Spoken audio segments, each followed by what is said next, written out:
They cry while they do this, and it makes it hard. So good evening, everyone. I want to preemptively apologize for the length of this. We got a lot of ground to cover, so I'll speak quickly. If we haven't met, I'm Caleb, and I've known I would be Andrew's best man for over a decade.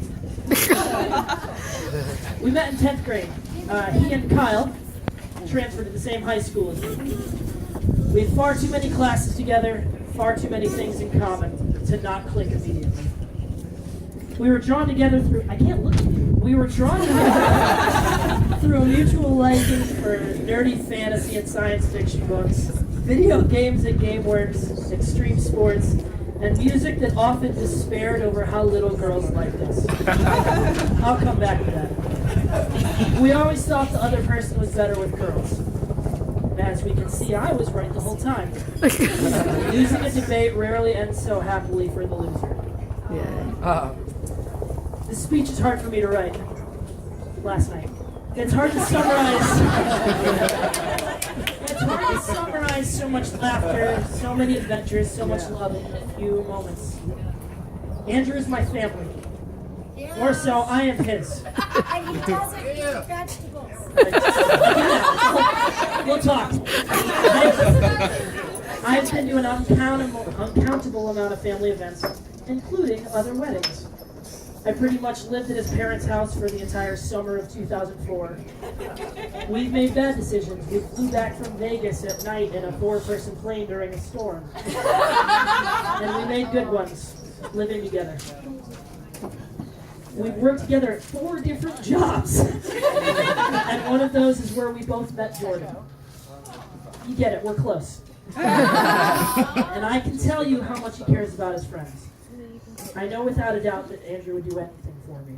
That he would give up almost anything, if necessary, to ensure my happiness. He's giving to a fault, often ignoring his own priorities for other people's. His number one concern in our friendship is that we don't spend enough time together, that we don't sit down and just talk enough, that a lack of communication will draw us apart, and we will have a breach that cannot be bridged. Luckily, with that kind of dedication to a relationship, it never will. And that's the kind of husband Andrew will be. And I couldn't give him a higher recommendation.